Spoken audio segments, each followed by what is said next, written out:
Man, it's showtime, baby.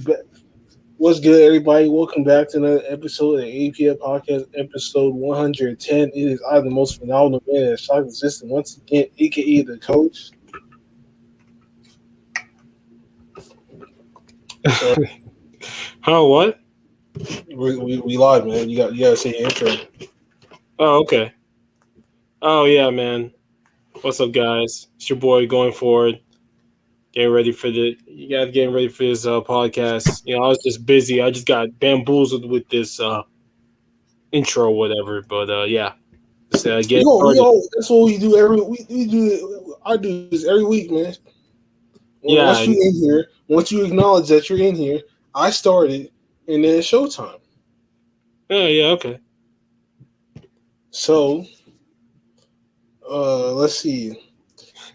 Utah and Clippers are down bad 2-0. Yeah, Yeah, they are decent here, yes. they are tremendously down bad. Uh, let's see. Let's look at the ball. Yeah. Yeah, they're down, 2-0 against the Clippers down 2-0.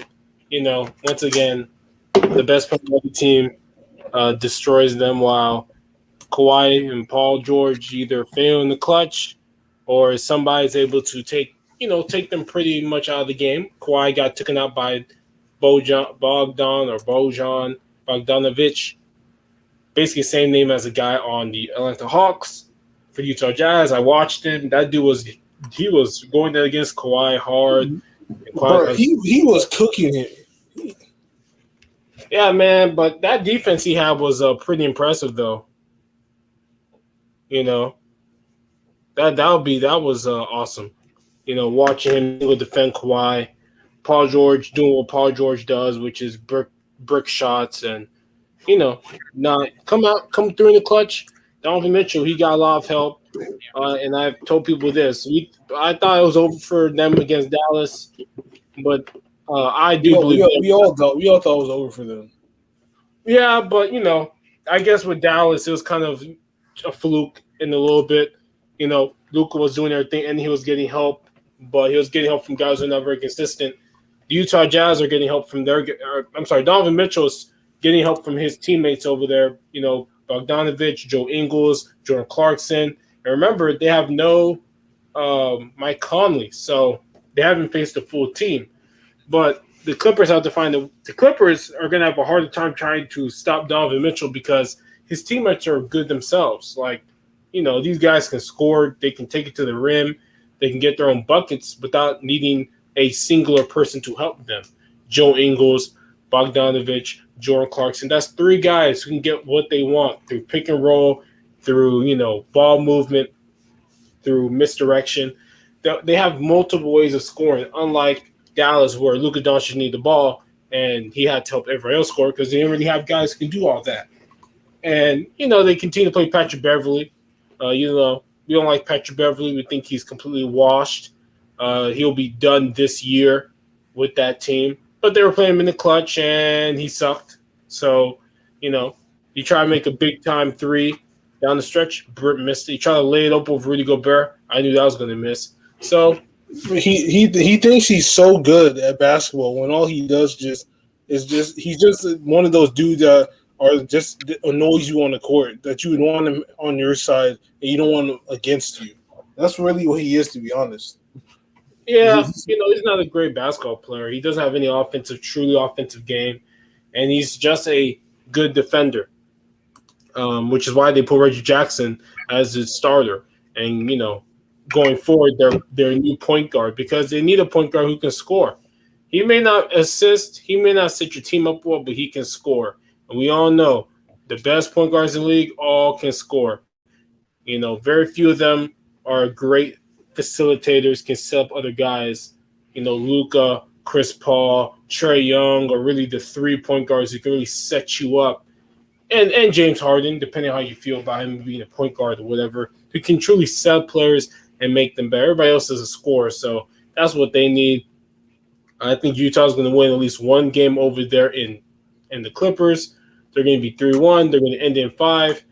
The Clippers are going to lose. Kawhi Leonard is going to stay there because, as I have said, I think Kawhi is tired of moving around to different teams. He wants to raise his kids in Los Angeles. He went to the Clippers strictly for Los Angeles, and I do think he wants to bring a championship to the Clippers because that'll be his ultimate, legacy builder. He brought a championship to one of the most loser teams in all the sports. To the weakest, one of the weakest teams that have ever been in existence. Yeah, that used to be the Tampa Bay Buccaneers until they got Tom Brady and became champions. So now it's the Clippers. The Clippers are that team that, people know they're in the marquee market, they're in the big market. They're going to get their own stadium in a couple years. And it would be great if they can go to that stadium and already have a championship, regardless if Kawhi is retired or still playing by then, and say, look at the championship we won. But they got lucky against Dallas, and they're getting very unlucky against Utah. Now they did come back again. Utah had them down 21. The Clippers did come back, but I told you, when it gets into 5 minutes clutch time, those guys, for some reason, shots don't go down, plays don't work, and it happened once again. Is there an explanation to why? Yeah, there is. You can probably watch every single shot they took during that time and find out what happened, why they missed, maybe some switches here, good defense, forcing them to bad shots. But Utah, Donovan Mitchell gets a pick and roll. He goes right down the court and right down the free throw line and gets a layup, or he, gets a foul. And I've said this, that Donovan Mitchell and Dillon Brooks are very similar in terms of how they drive the basketball. It's just that Donovan Mitchell is more athletic than Dillon Brooks, I guess. So I'm not, that's one thing I always thought about was, Donovan Mitchell, he puts that shoulder because he's so strong. He can just glide up over you. I think that series is somewhat over. But you can talk about that. I think it's I can see that you look at the Jazz the first 2 games, they got majority of their players playing a lot of minutes and actually scoring a lot. You look at the Clippers, you have Kawhi Leonard in the first game, scored 23. You got Paul George the first game, scored 20. And then you go ahead and go to the second game. You turn that around. You got Paul George scoring 27. You got Kawhi scoring 21. You got Ray Jackson give you 29. And the rest of the team did not even touch 10 points. So that means if the bench is really, the starters aren't the problem. The bench is the problem. The bench is not giving you like 12. The bench isn't giving you 15. The bench isn't giving you 10 from like 3 or 4 different players. What do you see from the Jazz? The Jazz are having people on because they have people on their bench. They have people on their bench that can score. They have people on the bench that can give you what you need when you need it. So for me, I think the Jazz can get at least one, if not both, at the Clippers home court. But I'm for sure betting on them getting at least one, and then possibly finishing it back in Utah, because the Jazz have all the momentum on their side, and they just cannot let this happen. They cannot pull Giannis and drop the next 4 games. They can't do that. That's literally impossible with the way this game's going. Just look at the box score, man. The box score tells you who's playing, who's scoring a lot, who's not scoring a lot. Yes, the last game they lost by 6, but why did they win by 6? Because they let the Clippers get back into the game late. So that means that they gotta be playing their heart out if they don't want that to happen again. So I believe that this could be done in 4 or 5 in the next 2 or maybe next 3 games. It depends on the way the tides are turning. From me. Yeah. So we're gonna talk about the other game that actually happened tonight, which is the Phoenix Suns and Denver Nuggets. Obviously, Phoenix is up 2-0 after 2 dominating wins that happened basically in the second half. Chris Paul was excellent in both games. He had a 17, 15, and 0, which is the third game he's had of that all time, which is the most games ever by a single player. And, it's now brought up, I think, a topic I like to talk about, which is now we must go back and say, well, he does not deserve the MVP. His name is Nikola Jokic. Look, I believe that he does deserve the MVP. For the season. Again, he won it. So I don't really get this, understand this thing about, he doesn't need the MVP. Chris Paul shot the MVP. I don't understand it. Look, Chris Paul does not have the numbers. MVP does require you to have some worth of numbers. Yeah, yes. Like, why is Chris Paul going to get the MVP when Devin Booker scoring 25, 26 points per game? I have to, look up his actual average. But he scored, mid to high 20s. It's a 25.6. He scored 25.6. It's not like Devin Booker got hurt and then he didn't play the next 20 games. Nikola Jokic kept his team high in the seeding in the West and got them even to third.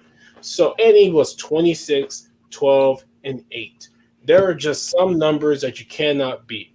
And I completely push against this whole thing of, does this really prove that he's MVP? Well, as I've told people, there's a reason why we call the playoffs and the regular season the regular season. They are two different things, two vastly different things. I'm sorry.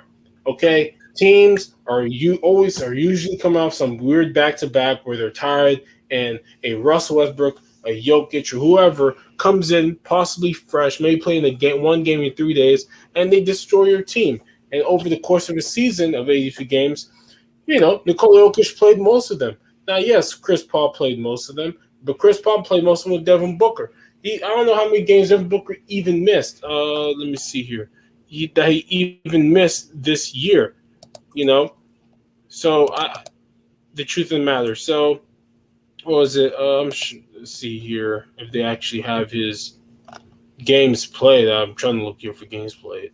Here we go. He's trying to get his. He played most of the games. That were there. He played 67 of the 72 games. How many games did Jamal Murray play? Like 40? Like, come on, man. Jokic deserves the MVP. He should be the MVP. He had the best season. He was the most consistent. He played 80 games. He deserves the MVP. His team was only 4 games behind the Suns, and the Suns had their full team basically all year long compared to Jokic. So, yes, could he lose a series? Of course, because even if you're an MVP, the truth of the matter is he is playing with backups. Facundo Campazzo is not a starter.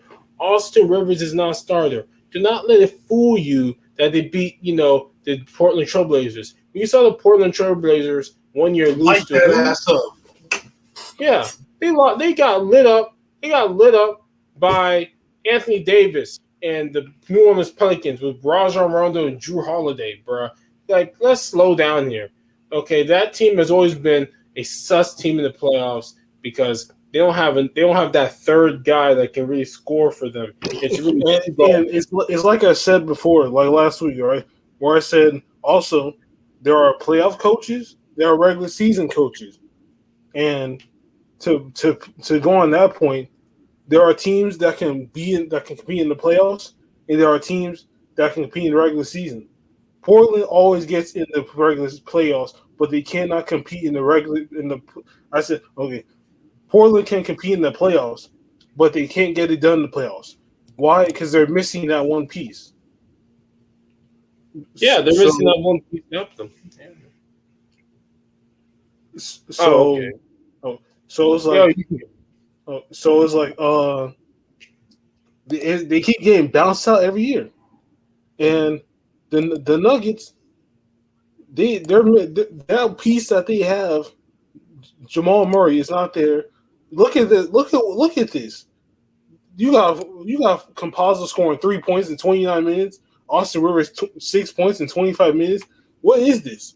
You can't play these types of minutes and just not score anything, bro. They're not starters for a reason. They're bench players.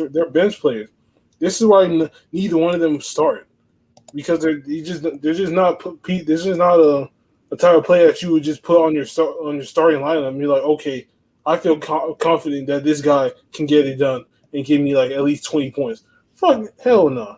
You look at the Suns.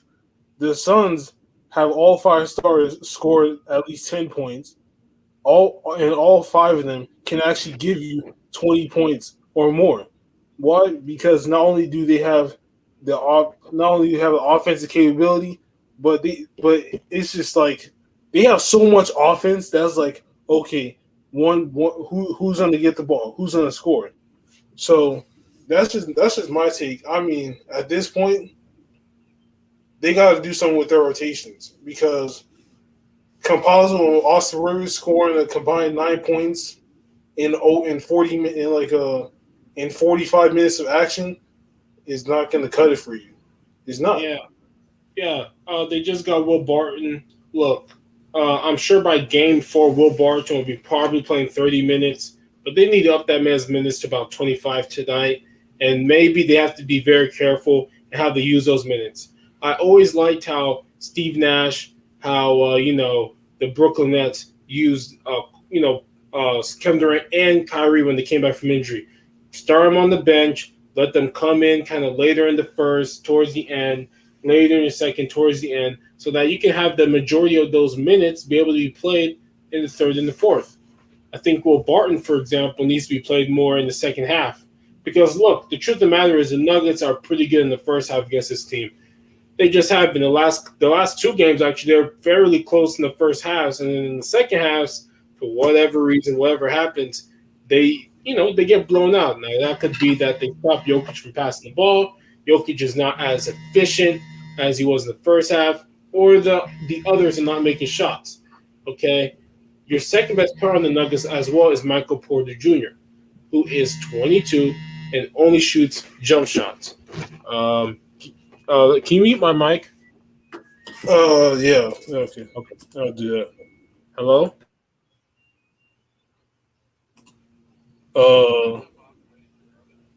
I'll hear that. 5 o'clock. Yeah. Okay.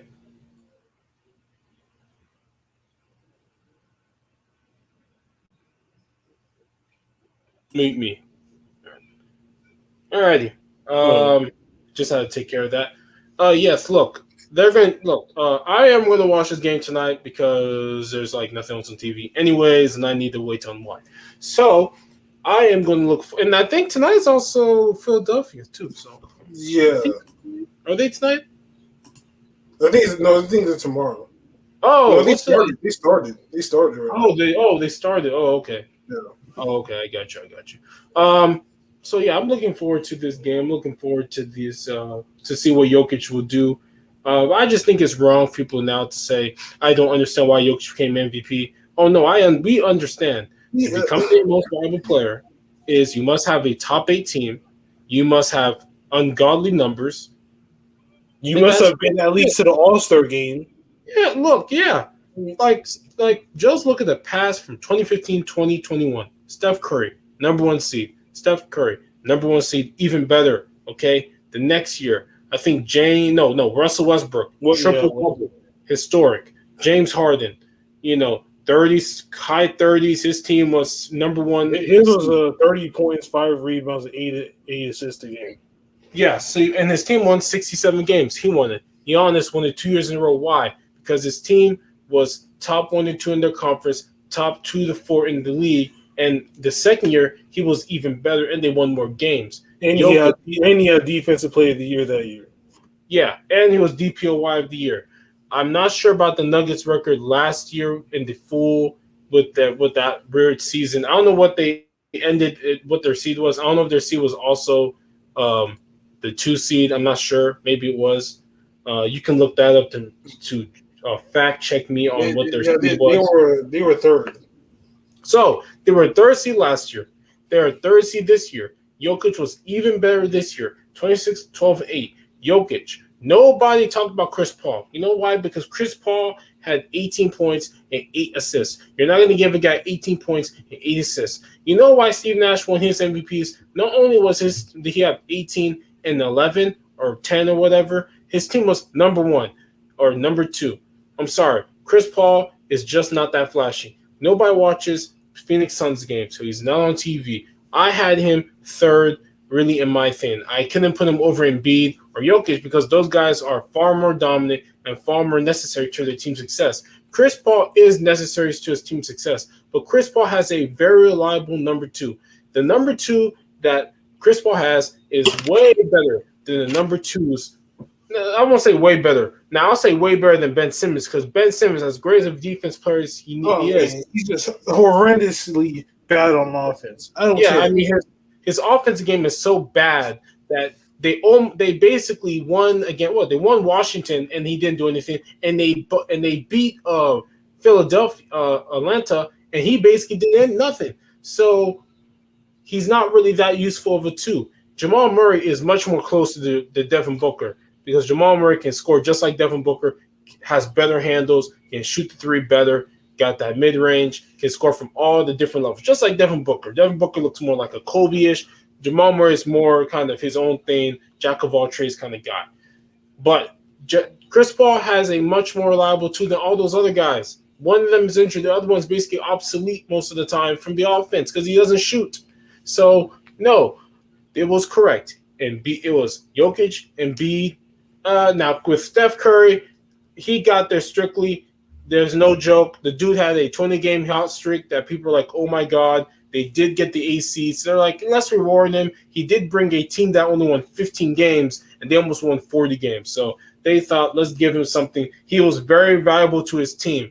Yes, Chris Paul should have been in the finalists, should have gotten some votes, but they thought these guys are more valuable. And we have to be honest. If you take off these guys during the regular season, Chris Paul, Nikola Jokic, Joel Embiid, look at their teams. Remember, Jamal Murray was hurt. Remember this. Ben Simmons is a horrible number 2. He doesn't score anything.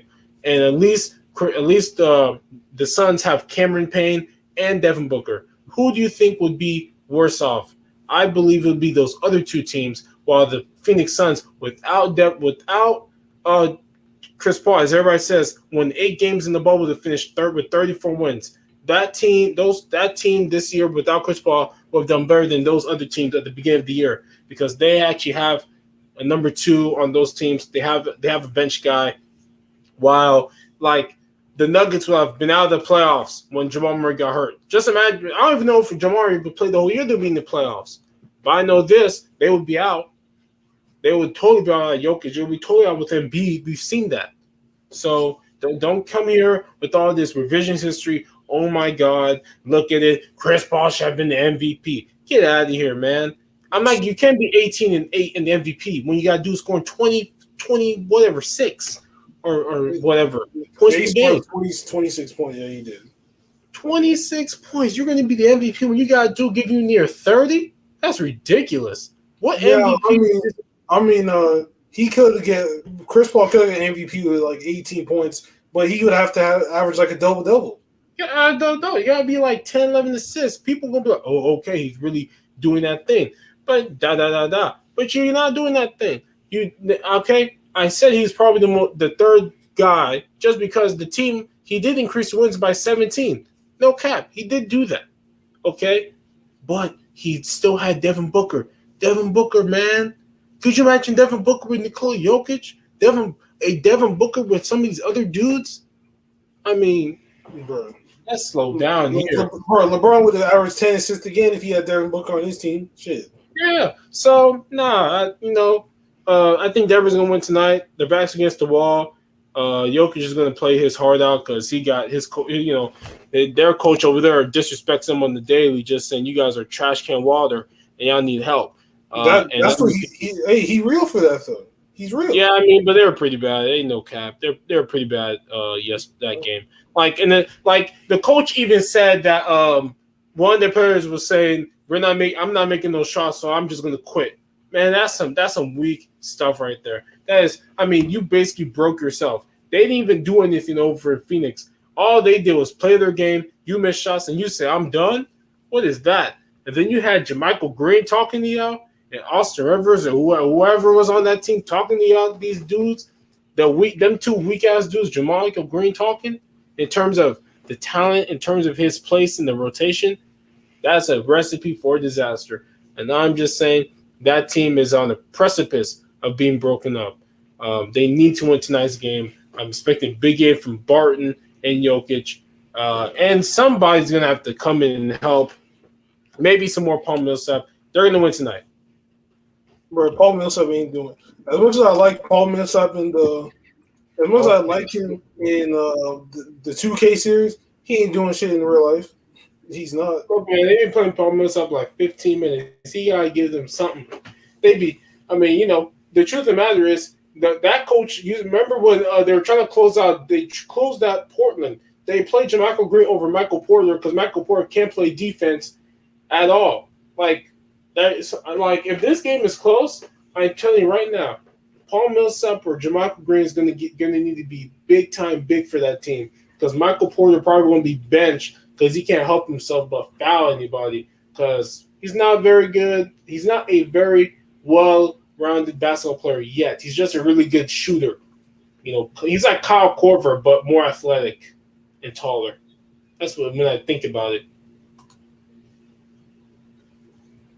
Which makes me laugh. I'm just like, man, you're Kyle Korver, but you're black, and you're way more taller, and you're way more athletic. If you could actually put the ball on the court, you would be so crazy. Like the Denver Nuggets would be a championship team if Michael Porter Jr. just learned how to put the ball on the court in any consistent way. But he doesn't. He just shoots a bunch of threes, which angers me to no end. Because that's all he can do. Which is sad. He'll learn. He'll learn. He'll learn. It just depends how long. I still think they made the right choice getting him, though.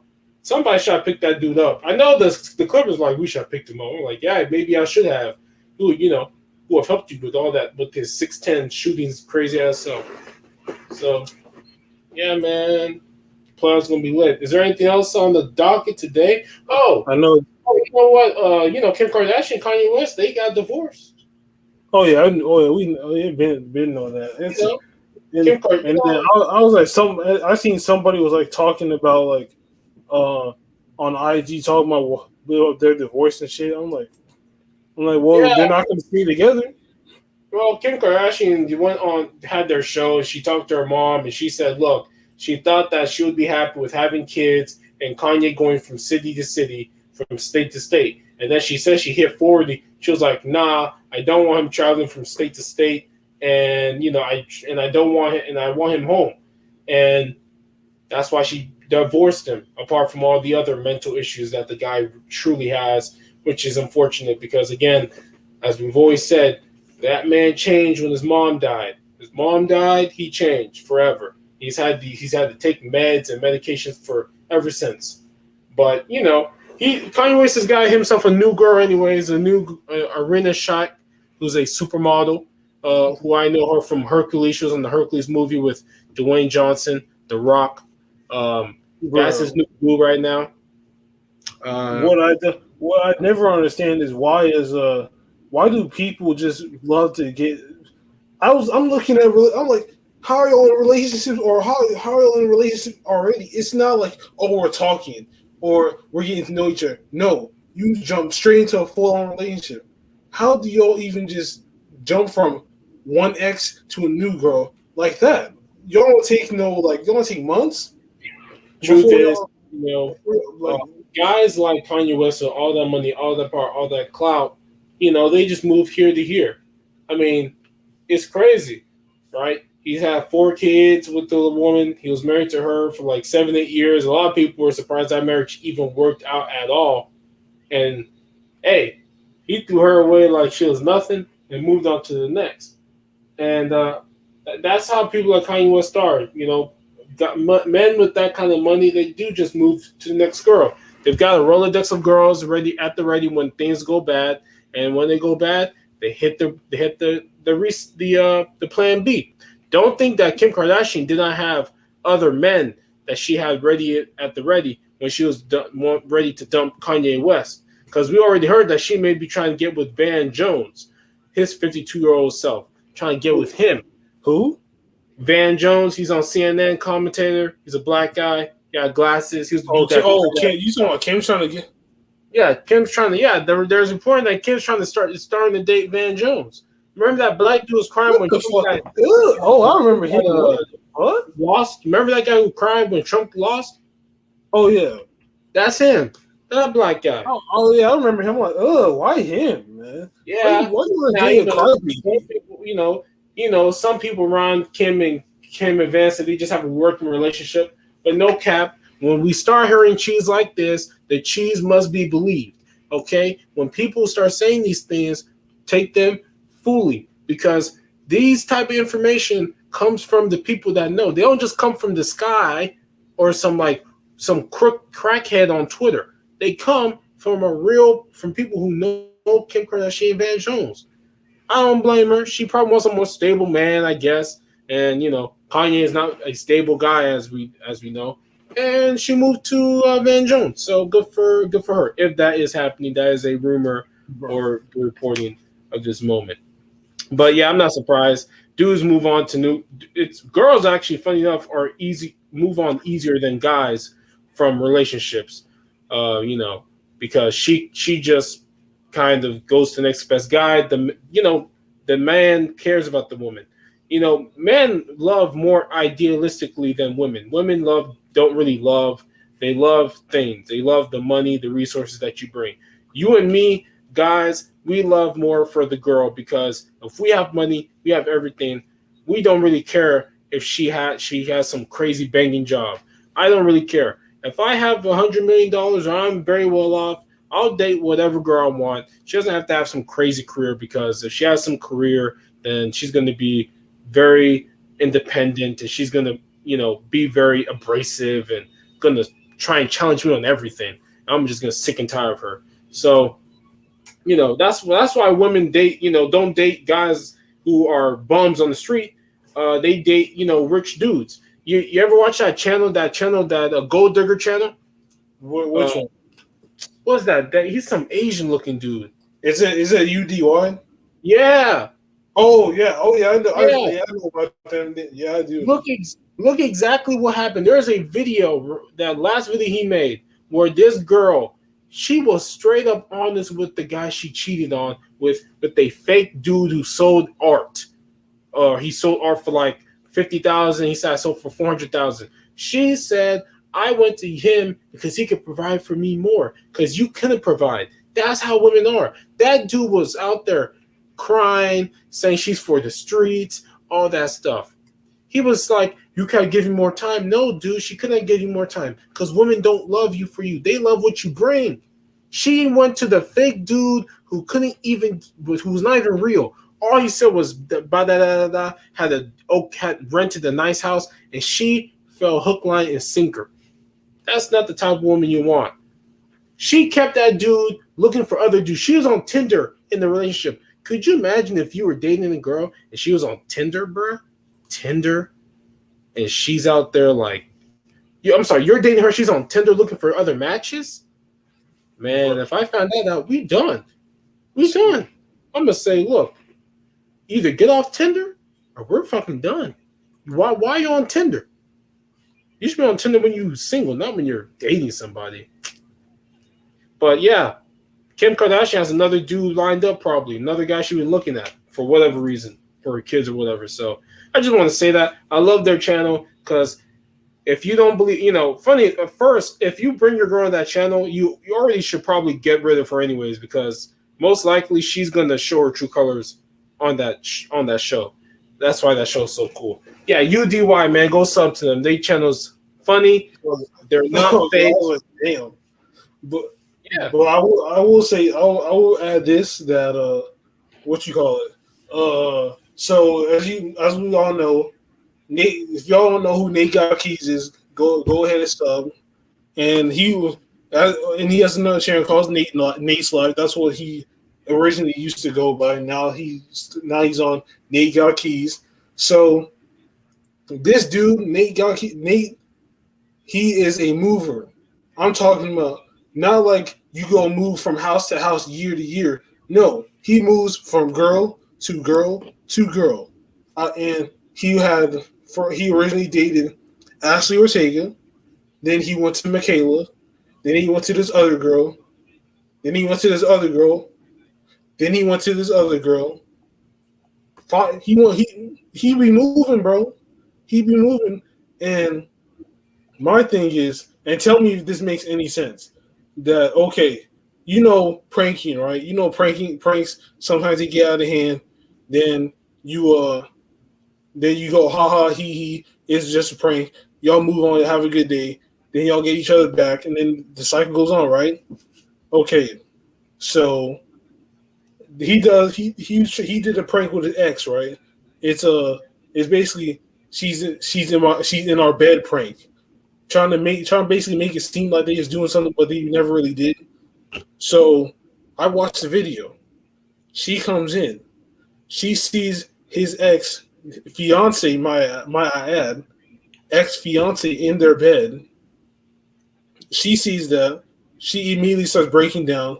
She starts grabbing her things, wanting to leave. He's telling her it's a prank. She's telling her it's a prank, and he's trying to find a video. For some reason, he can't find the video.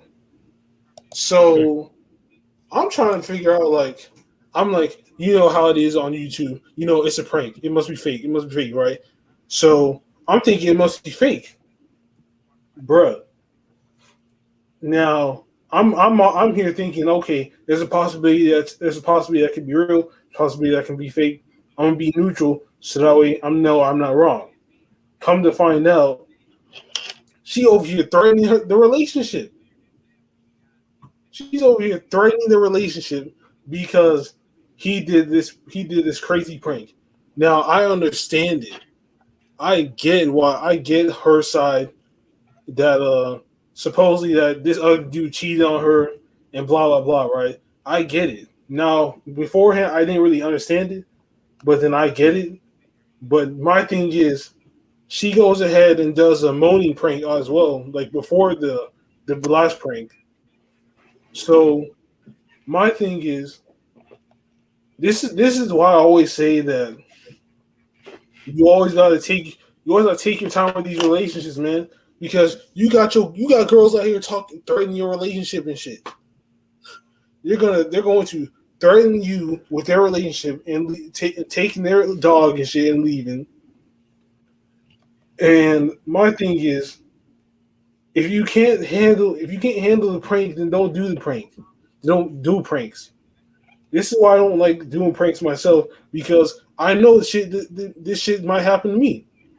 And if this shit happened to me, I don't know what I do.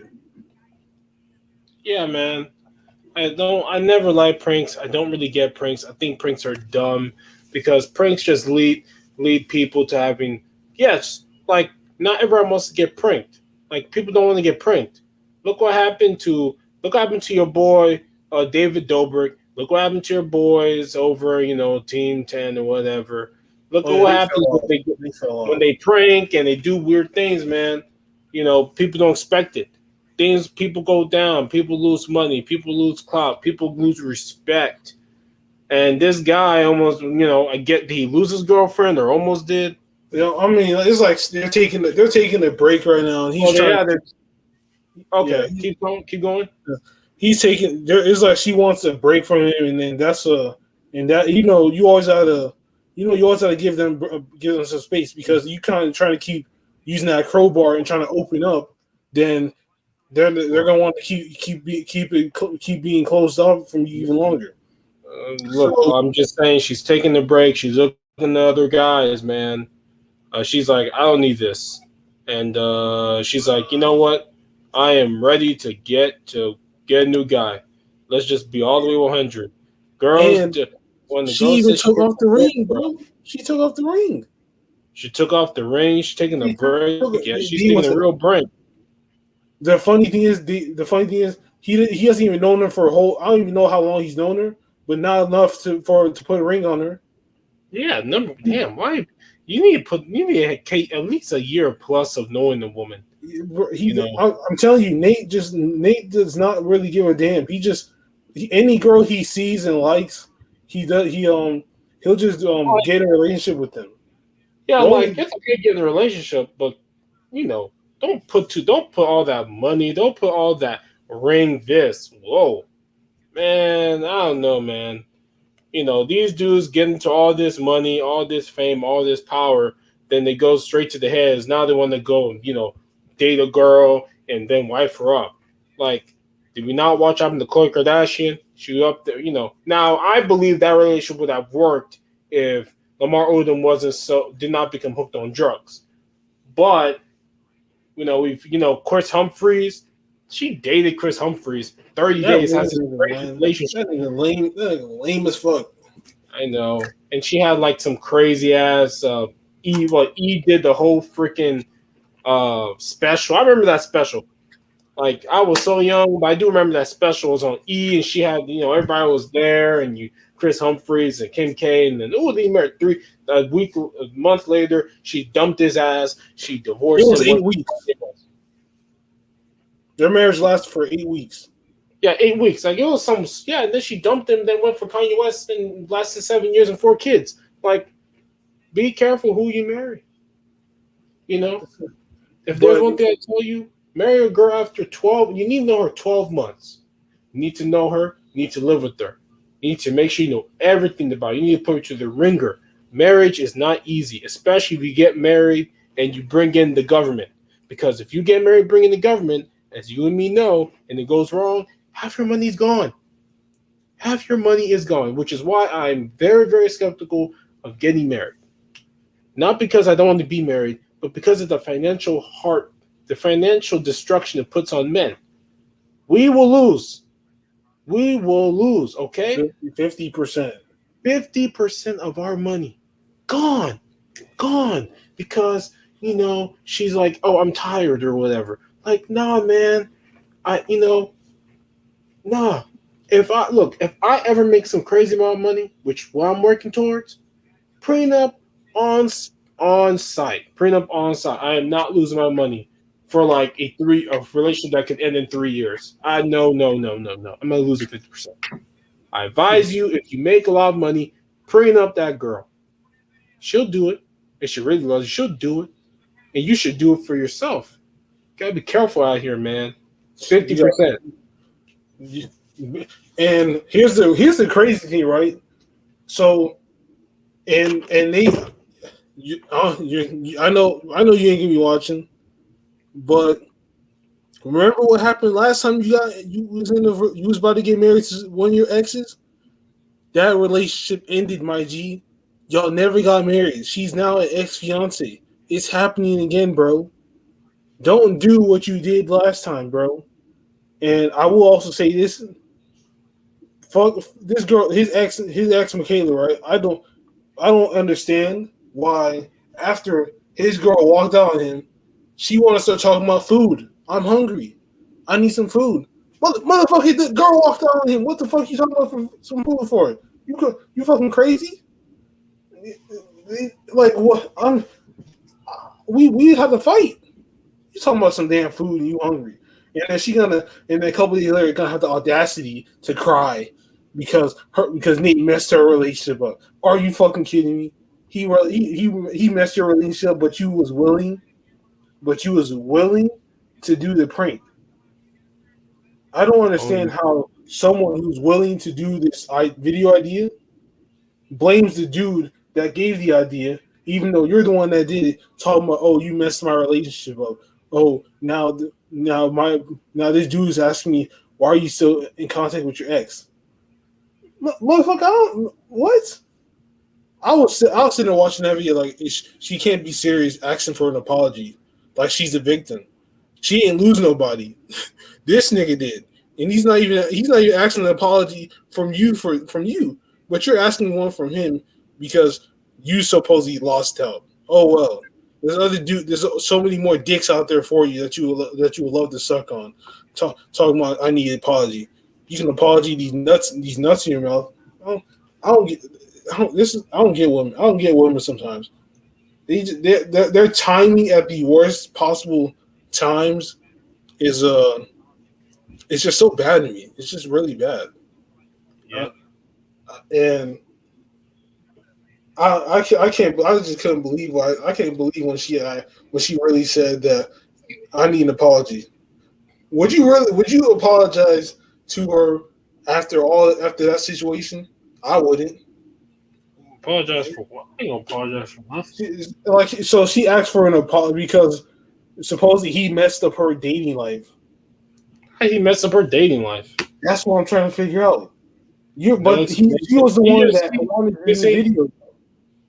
Yeah, I mean, you see, this is just what I'm talking about. It's like when women call you misogynist or whatever. Like, is there proof or do you just feel? Like, she says he messed up her dating life. Has she ever told him how? How did I mess up your dating life? What did I do to mess up your dating life? What is that supposed to mean? If we're together, you ain't gonna have no dating life, girl. You ain't supposed to have a dating life. What is this? I swear. I bet he only said sorry because she cried for sympathy. He only gave her sympathy. Sorry. I bet he was never really sorry. I bet he was never. See that bait? See, that's why he's a beta male. He's a beta with money. I bet he really out here told this girl sorry because she cried. I'm telling you, man. I bet that's the reason why. Because he's seen her cry. I bet that's the reason why. Yeah, well, that's why if you watch him for content, for laughs, don't respect him because that is the stupidest thing ever. Apologize to you for what? My girl walked out on me. Fuck you talking about? I'm supposed to apologize. Yeah, man, it's crazy, but yeah, there's a fun conversation. It went another way, and it was a great talk. Love these type of things. These are awesome to do, and can't wait for the next podcast. And I mean, even though we didn't get to the other part, I mean, what was the other part, anyways? It was like a Brooklyn and Milwaukee, and then Philly versus Atlanta. But okay, well, we can go here quickly. Brooklyn could have won that game. Giannis didn't even play that well. He shot another 8 threes like a bum and an idiot and missed like almost every single one except one. Kevin Durant did not even shoot that well, and Kyrie Irving did not shoot that well, and they almost won. So all that proves to me is if Brooklyn's average or above average, they're going to win this no issue. Again, the Bucks need more help. 2 guys are not enough. They had the highest points scored by a duo in NBA playoff history, 79%, and they almost lost. I mean, that you need more. So you got to have somebody else that can do it. They're still shooting it bad, just as bad or even worse that game. So they're lucky. I said that basically what they did was got the Boston. Remember, Boston won the game because like Kevin Durant, Kyrie Irving, James Harden just were not very good that day. And, Jason Tatum was able to score 50 points and win. And he had some help with Tristan Thompson getting like 17 and 13 and all that. So that's why they won. So I'm not surprised you've seen this happen to Brooklyn twice. They're going to be ripe and ready for the next game. Quickly for me, before I give it to you for both games, Atlanta, Philadelphia, I don't know how the game is playing, but from the first 2 games, okay, Atlanta could have won the second game if it wasn't for Shake Milton going for 13 points in a row, scoring or assisting, and basically ending the game there. Trae Young did not even play that well that game, and they almost came back. They're shooting 3 still well. Joel Embiid scoring all these points, and let's be honest, it ain't really doing much. They're still getting this. The game, they're still close, regardless. So if I'm Atlanta, I'm very confident in winning today's game. And if I'm Philadelphia, we still need to improve our defense because we're getting these games from Tobias Harris and Joel Embiid, and because we can't stop them from making threes and early in the games, the games are close. So that's for me. My thoughts of those games. So as we seen that the Nets lost Game 3, and all I could take away from that was, they had only like they was like 8 people deep, and Joe Harris disappointed, Blake Griffin disappointed, and Kyrie and Durant they did their thing. Durant had like 30 points, 11 rebounds. Kyrie had like 22 points, and then you're not going to win games when Joe Harris is playing 37 minutes and scoring 3 points. Blake Griffin scoring 30, playing 30 minutes and scoring 5 points. You're not going to win. You're not going to win the ball. You're not going to win ball games like that. And when you're shooting like under 40% for an entire game and made less than 10 threes, you're not going to win games either. And it was basically he matching them for field goals and 3-pointers. And Chris Middleton had his breakout game, had 35 points and 15 rebounds. Giannis had 33 points and 14 rebounds. That's how they're going to win. That's how they're going to win games. If those two are going off, you have a chance. If Chris Middleton isn't going off and Giannis is going off, you're not going to win. That's how they have to play it now, because it's really star against star. And then if I will say this, for them to win the next 2 games, the next 2 games, Joe Harris and Blake Griffin have to go off and get at least 18 points each.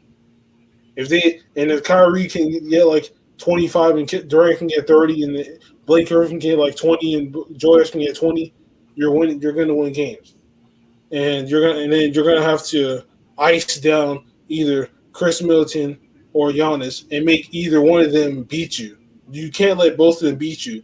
That's what they did. They let both of them beat them, and they scored a combined of 68 points out of like they scored 68 out of the 86. How are you going? You can't stop that. How are you going to stop that? When they scored almost the entire. They scored like what half the team's points. So they're gonna have to what you call it?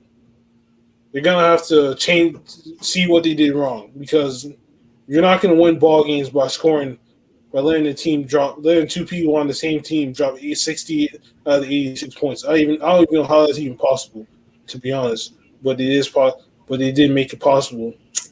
But for the Hawks and the Sixers, as I see, most of you got some of the bench, they did well. You got some of the starters, they did not okay, they did terrible. Trae Young got like 21 points. Bogdanovich got 14. Capella got like 10. And you got Joel Embiid's got 40. Tobias Harris got 22. So, I mean, at the end of the day, what you call it? At the end of the day, Atlanta got stars got to play better, and they gotta take away Joel Embiid. You take away Joel Embiid, you let Ben Simmons beat you, you win, and that's it. Yep. All right, I guess we're done for today. So, with that being said, this has been another episode of APF Podcast, episode 110. It is I, the most phenomenal man that has shocked the system, aka the coach, signing out. And look, it's your boy going for. Hope you guys enjoyed the podcast once again. I just came back from some training for work. Got full day tomorrow, so I also want to get this podcast in for the team, for the people, for the fans. If you guys love the podcast, please like, comment, rate, and subscribe. We got all the links down below that you can hit to get more about us. And I hope you guys have a great rest of your day and enjoy your own weekend. We out of here.